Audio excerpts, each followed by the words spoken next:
Matapos nga ng mahabang kwentuhan ay nakatulog ng mahimbing itong si Zhang, habang si Shu naman ay palabas ng kanilang bahay.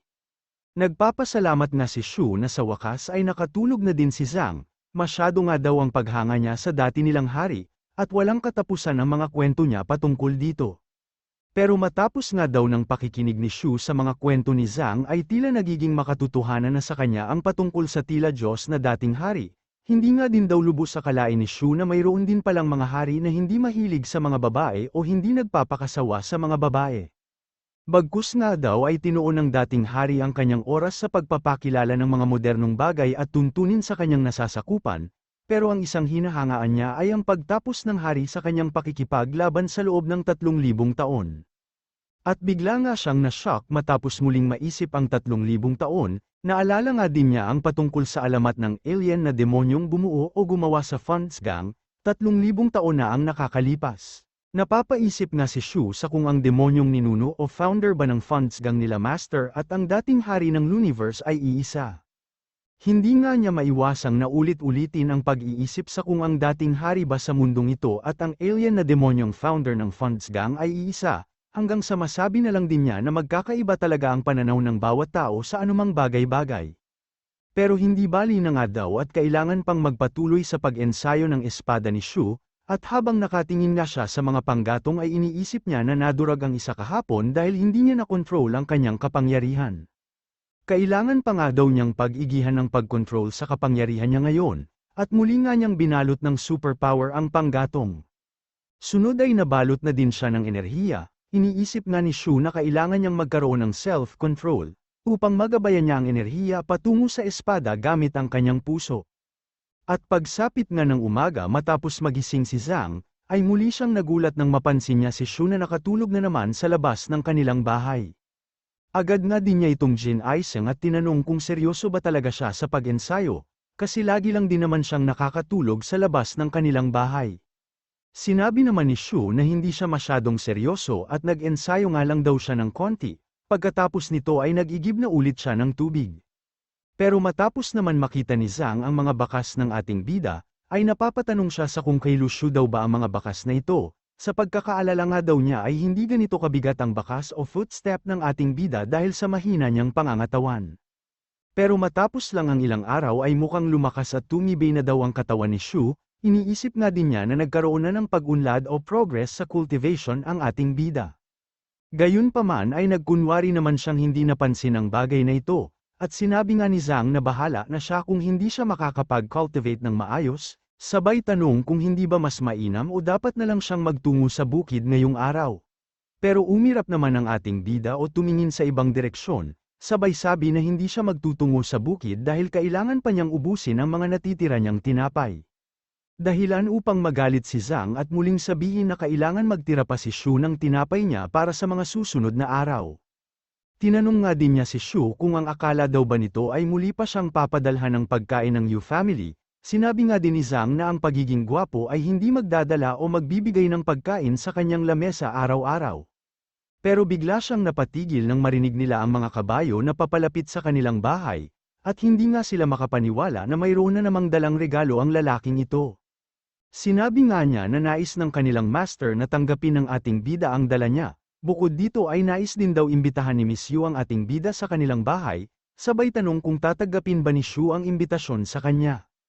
Pero dahil matapang ang hiya ng ating bida ay sinabi na hindi niya papaunlakan ang imbitasyon pero tatanggapin naman niya ang regalo sa kanya.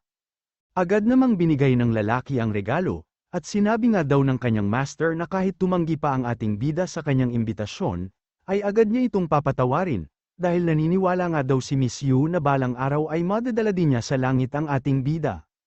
Sa pag-alis nga ng lalaki ay sinabi ni Shu na mainam pala ang magkaroon ng manliligaw, sinabi nga din niya na sapat na ang pagkain na ito para sa ilang araw. Ilang sandali pa ay inasal ni Shu si Zhang, at sinabi na mukhang nagkamali siya dahil ang kagwapuhan daw ni Shu ay nagdadala ng pagkain sa kanyang lamesa, dahilan upang manginig sa galit si Zhang. Pagpasok nga ni Shu ay napahawak na lang si Zhang sa kanyang ulo, habang tinatanong kung nasisiraan na ba ng ulo si Miss Yu, hindi nga daw niya lubos akalain na hahayaan ni Miss Yu na abusuhin siya ng isang alipin. Muli ay sumigaw pa si Zhang at akala nga daw niya ay may prinsipyo din si Shu tulad nila, at kayang paghirapan ng mga kinakain nila, pero hindi daw pala at umaasa lang ang ating bida sa kanyang kagwapuhan, kaya sinabihan din siya ni Zhang ng walang hiya. Pero muli ay inasar lang naman siya ni Shu at humingi ng pasensya, habang pinapakita ang gwapo niyang muka, nang paulit-ulit kay Zhang na muling nagbigay ng negative points. Kinuha na nga lang ni Zhang ang kanyang kalaykay at sinabi na ang desenteng lalaki na tulad niya ay dapat na lang bumalik sa trabaho. Pero sinabi naman ni Shu na kailangan niya munang maghintay, sinabi nga din ni Shu na hindi pa niya nabubuksan ang regalo sa kanya, sabay tanong kung hindi ba siya sasamahan na kumain. Pero muli ay nagalit naman si Zhang at sinabi na mas mainam pang mamatay siya sa gutom, kaysa kainin ang mga pagkain na nakuha ng ating bida dahil sa kanyang muka. Agad na nga din siyang umalis dahil sa galit niya, pero muli ay sinabi ni Shu na pagsisisihan ni Zhang ang pagtanggi niya dito, sabay sabi na hihintayin siya nitong makabalik. Iniisip nga ni Shu na hindi niya lubos akalain ang kabaitan na pinapakita sa kanya ni Yudai o Miss Yu, kaya naman sisiguraduhin niya daw na makakapagsubalit siya sa kanya matapos ma-unlock ulit ang kanyang Sis-Emo Star Power. Sabay tanong sa kung ano kaya ang nasa loob nito dahil kahapon nga daw ay tinapay ang binigay sa kanya. At nakita nga niya na karne at kasuutan ang laman o regalo sa kanya ngayong araw, kaya naman masyado ang tuwa ng ating bida at ngayon na nga lang daw ulit siya nakakita ng karne. Agad na siyang tumakbo sa kanilang kusina upang maghanap ng rekado, sinabi nga din niya na hindi pwedeng masayang ang karne na ito, at papakitaan niya si Zhang ng lutong kathay. Pero matapos niyang makita ang lalagyan ng asin, na halos wala naman ng laman ay napasigaw na lang ang ating bida, hindi nga din daw niya akalain na asin lang ang meron si Zhang na rekado. Hanggang sa ma-realize niya na panahon nga pala ng digmaan dito, kaya naman hindi na daw dapat pang maghangad ng kung ano-ano ang ating bida, sinabi nga niya na sapat ng may karne siyang makakain at titignan na lang niya ang pwede niyang magawa matapos siyang mag-practice. Pagsapit naman ng gabi ay pauwi na itong si Zhang, kung saan ay agad siyang napapatanong sa kung ano kaya ang mabangong amoy na ito, at matapos niyang makumpirma na nagmumula ang amoy na ito mula sa karne, ay mabilis siyang tumakbo patungo sa kanyang bahay. Masyado nga daw mabait o mapagbigay ang Yu family, at napawaw na lang siya sa mga karne. Naglalaway na nga din siya habang iniisip na hindi na siya nakatikim ng karne magmula nang maging isa siyang magsasaka. Nagdilim naman ang muka ni Shu matapos niyang makita si Zhang, kaya agad niya itong ginulat at sinabing nakabalik ka na pala, kaya nahulog pa mula sa chopstick ni Zhang ang karne.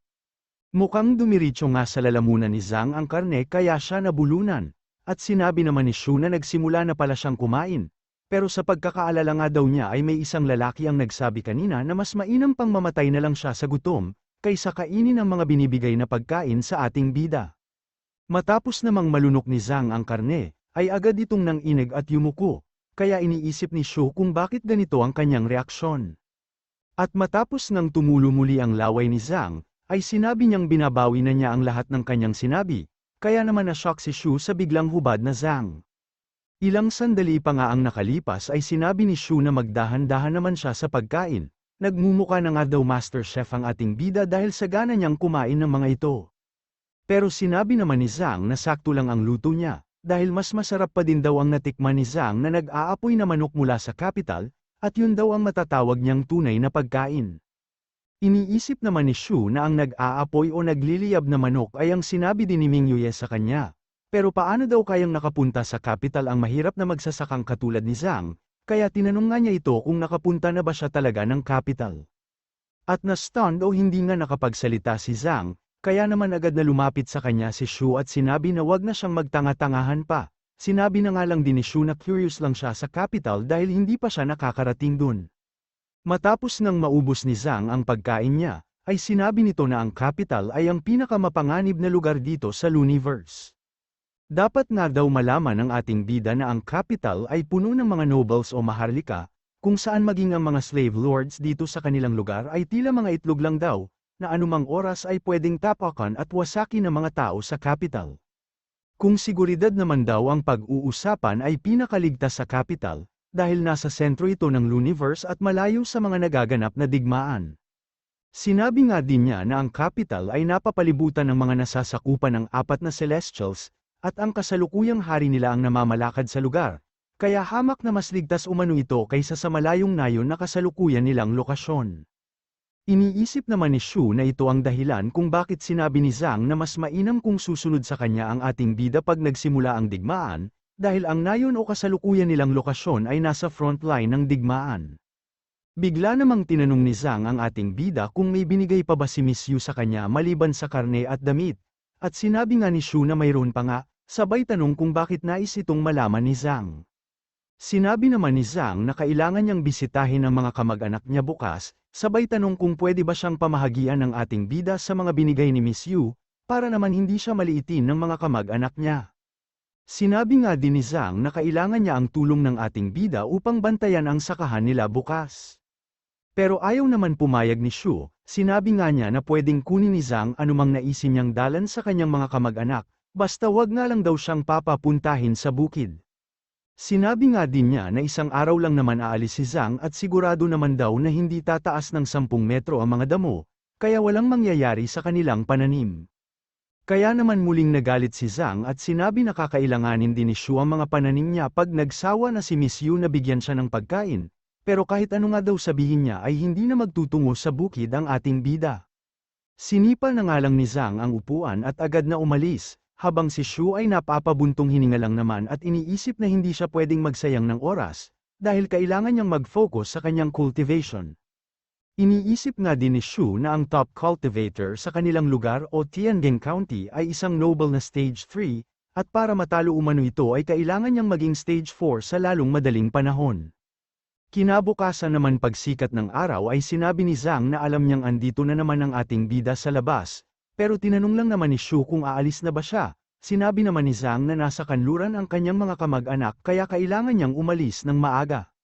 Mag-iingat ka wika naman ang ating bida, habang iniisip kung bakit magtutungo si Zhang sa kanluran, anumang oras nga daw ay magsisimula na ang digmaan sa kanluran, kaya nagtataka siya kung bakit nais pa ding pumunta ni Zhang sa lugar na yon. Ilang sandali pa matapos magsimula si Shu ay iniisip niya na tama siya. Kung magpapatuloy nga daw siya sa pagpapalakas ng kanyang sword intent, at sa tulong ng sword power at sapat na pagkain ay siguradong maaabot niya ang stage 4 o D rank, sa loob lang ng 2 linggo. Kaya agad-agad ay nagpatuloy na siya sa pag-ensayo, at habang nag-ensayo nga siya ay nakuha pa niyang magsulat ng tula, at kayo na ang magbasa. Iniisip nga ni Shu na sumasalamin sa kanya ang tula na ito, dahil alam niyang magagawa niya ang kanyang layunin at walang makakapigil sa nais niya. Hanggang narinig niya ang kabayo na patungo sa kanilang bahay, kaya naman agad na siyang nag-abang habang iniisip kung ano naman kaya ang daladala nila ngayong araw para sa kanya. Pero si Miss Yuday nga ang sakay ng kabayo, kaya naman napapaisip si Shu kung bakit siya na mismo ang nagtungo dito ngayon. Paghinto nga ng kabayo, ay agad na tinanong ni Miss Yu kung kailangan pa ba talagang pumunta siya dito, para lamang tanggapin ni Shu ang kanyang imbitasyon. Pero tumalikod lang naman si Shu at iniisip na wala siyang daladala, sabay sabi na karapatan niyang tumanggi sa paanyaya ni Miss Yu. Bigla namang na-shock at namula si Miss Yu sa sagot ng ating bida, mukhang sinasagad na nga daw ni Shu ang pasensya niya, kaya agad itong lumapit at inamba ang latigo niya sa ating bida, na agad namang naghanda sa pagsangga. Pero matapos itaas ni Miss Yu ang latigo niya ay bigla siyang napatigil nang makita ang nakasulat sa lupa. Agad na din niyang tinanong kung ang ating bida ba ang nagsulat nito. Habang si Shu ay iniisip lang naman na binabasa ni Miss Yu ang kanyang tula, sabay sabi na parang nangyari na ito dati. Iniisip nga niya na walang kahit sino ang makakalaban o talo sa panitikan ng Cathay, kaya malamang daw na itong si Miss Yu ay masyado ang paghanga sa kanya ngayon, dahilan upang hindi siya makapagsalita. Kung ganun nga daw ay siguradong madami siyang magiging tagasunod at tagahanga sa Luniverse, kung saan ay pwede din siyang sumikat ng dahil sa mga tula na ito. Alam naman daw niyang malaking kawalang hiyaan ang iniisip niya, pero ang pagkopya nga daw sa mga tula ng taga-Earth ay walang duda na makakatulong upang ma-improve ang cultivation niya. Agad nga ay sinabi ni Shu na siya ang nagsulat ng mga tula na ito, at sa pagbaba nga ni Miss Yu mula sa kabayo, ay iniisip ng ating bida na ito na ang pagkakataon, dahil palapit na sa kanya ang unang tagahanga ng kanyang tula. Hinawakan nga ni Miss Yu ang kanyang kamay, at sinabi na tagahanga din pala ng mga tula ng dating hari ang ating bida, na agad naman niyang sinang-ayunan. Hanggang sa bigla siyang na-petrify, at iniisip nga niya kung paano ito naging tula ng kanilang dating hari, hindi nga daw ito ang inaasahan ng ating bida. Akala nga daw niya ay siya lang ang walang hiya, pero mukhang mas walang hiya pa nga daw sa kanya ang dati nilang hari. Upang makumpirma nga na tama ang kanyang iniisip ay tinanong niya si Miss Yu kung ano ang paborito nitong tula ng hari. Pero lalo namang na-inlove sa kanya ito, hindi nga daw niya akalain na makakatagpo siya ng gwapo na mahilig din sa tula, sabay bigkas sa paboritong niyang tula ng dati nilang hari. At tila tinamaan nga ng bato sa ulo ang ating bida matapos makumpirma na kinopya ng dating hari nila ang mga tula sa Earth. Malamang nga daw na dahil sa mga tulang ito kaya niya pinag-utos na isang wika o lingwahe na lang ang gagamitin ng Looniverse. Hindi nga makapaniwala si Shu na mas walang hiya o walang hiya din ang dati nilang hari, pero hindi din naman daw niya maiwasang isipin na parehas lang sila. Bigla namang sinabi ni Miss Yu na hindi nauunawaan ng mga walang kwenta niyang alipin ang kagandahan ng mga tula, sabay puri sa galing ng pagsulat ni Shu sa tula. Bigla namang sinabi ni Shu na kaunti lang ang alam niyang mga tula, sabay tanong kung may collection ba si Miss Yu ng mga tula ng dating hari, at nais nga sana daw niyang mabasa ang mga ito. Habang iniisip kung may natitira pa kayang mga tula sa Earth na pwede niyang kopyahin o wala sa mga tula ng kanilang hari. Agad namang hinawakan ni Miss Yu sa kamay ang ating bida at muling inimbitahan sa kanilang lugar. Sinabi nga niya na may isang aparador siya ng libro na naglalaman ng tula ng dating hari, kaya mahihirapan siyang dala ng lahat dito. At masyadong ang nashock ang ating bida sa sinabi ni Miss Yu na isang aparador ng libro ang tula ng dati nilang hari. Iniisip nga niya kung gaano daw kaya kadami ng tula ang kinopya nito sa Earth. Matapos namang makasakay sa kabayo si Shu ay sinabi niya na bibisita lang siya sa lugar nila Miss Yu, at ang pagpunta niya doon ay hindi ibig sabihin na alipin na siya nito. Sinabi naman ni Miss Yu na magkaibigan na sila ngayon, at huwag na nga daw ulit babanggitin ng ating bida ang patungkol sa pagiging alipin, at mas nagmukha pang ang alipin si Miss Yu sa ating bida na tamang sakay lang sa kabayo. Makalipas nga ang isang oras ay nakarating na sila sa Tianjin County, at agad na din silang nagtungo sa tirahan ni Miss Yu, kung saan ay agad din siyang dinala sa aklata ni Miss Yu at sinabi na ang lahat ng andito ay sinulat ng dati nilang hari. Habang sinasabi nga ni Miss Yu na ang lahat ng andito ay kopya ng tula at mga articles ng dating hari, ay hindi naman makapaniwala si Shu. Iniisip nga niya na kalabisan na ito at bakit daw kaya inubos lang ng dati nilang hari ang oras niya sa pagkopya ng mga ito sa Earth. Ilang sandali pa ay nagtanong si Shu patungkol sa dati nilang hari, pero wala nga daw masyadong alam si Miss Yu dahil masyadong misteryoso din ang kanyang pagkatao, at ang mga alamat lang patungkol sa kanya ang alam nila. At muli ay tinanong nga ni Shu kung wala bang mga official records patungkol sa mga salita at ginagawa ng hari nila sa araw-araw niyang buhay. Pero wala nga daw ayon kay Miss Yu, may nagsuggest na nga daw sa dating hari dati na gumawa siya ng talaan ng mga ginagawa niya sa araw-araw upang malagay sa kanilang kasaysayan, pero tinanggihan niya ito. Sinabi nga daw ng dati nilang hari na hindi siya interesado na mag-iwan ng marka o isulat sa mga libro ang ginagawa niya sa pang-araw-araw, dahil ang mga salita o sulat ay wala namang buhay. Sabay sabi na ayos lang kahit hindi nag-iwan ng talaan ng karanasan ang kanilang hari, dahil may mga scholars naman daw na nakatuon ng buong oras at buhay sa pagsasaliksik sa mga naging karanasan ng kanilang hari.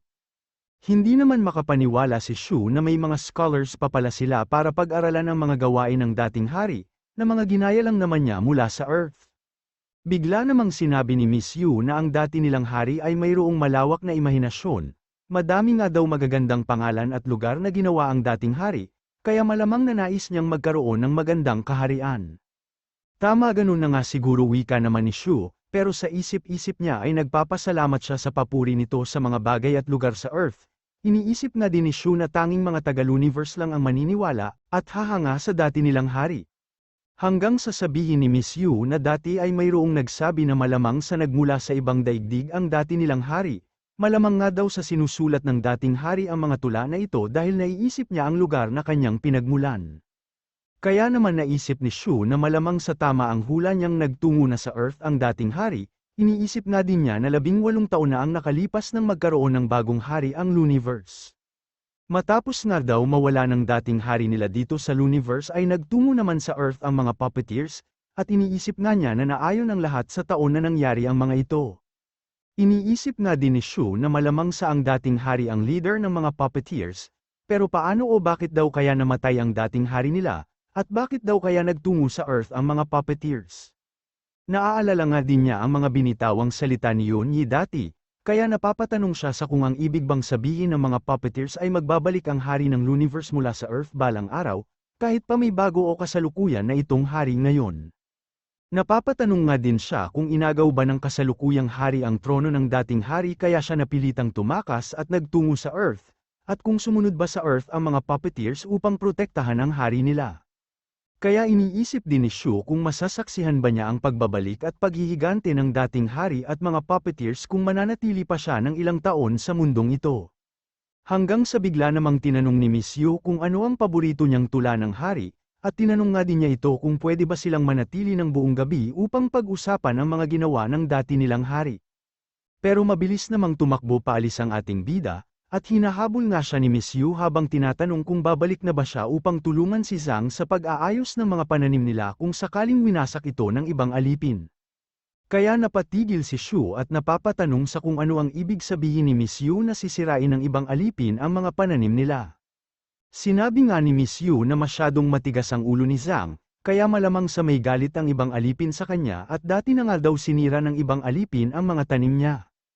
Sinabi nga ni Miss Yu na mahirap ang nagiging buhay ng mga matitigas ang ulo, at sinabi ding kumuha na muna ng pagkain ng ating bida bago siya umalis, sabay sinabi na pwede siyang humingi ng tulong o proteksyon sa kanila pag nagsimula ang digmaan. Kaya naman nagpasalamat si Shu sa kanya at sinabi na balang araw ay makakapagbayad din siya ng utang na loob kay Miss Yu, na agad namang tinanong kung sa paanong paraan siya magbabayad, mukhang nais nga ni Miss Yu na mag-deposit ang ating bida sa kanyang bulaklak. Kaya naman agad sinabi ni Shu na magkaibigan sila, at dapat ay respetuhin niya ang kanilang pagkakaibigan.